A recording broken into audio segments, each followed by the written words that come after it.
இன்னைக்கு என் ஹஸ்பண்டோட பிறந்த நாள் அப்படிங்கிறனால அடப்பிரதமன் தாங்க ஸ்பெஷல். எப்படி ரெடி பண்ணுறேன்னு பார்ப்போமா? இப்போ கடாயில் நெய் சேர்த்து முந்திரி கிஸ்மிஸ் ரெண்டத்தையும் வறுத்து எடுத்துக்கிறோம். இப்போ அதே நெய்யில் அடையை வறுத்து எடுத்துக்கலாங்க.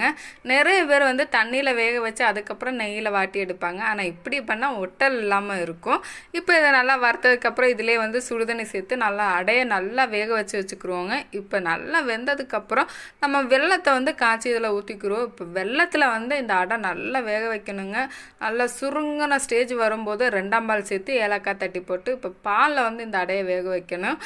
இதுவும் நல்லா சுருங்கினதுக்கப்புறம் 1ஆம் பால் சேர்த்து அடுப்பை அமர்த்தி நம்ம வறுத்து வச்சுருக்கிற முந்திரி கிஸ்மிஸ் சேர்த்து நெய் சேர்த்து சர்வ் பண்ணுங்கள். அட்டகாசமாக இருக்குன்னு டேஸ்ட்டு.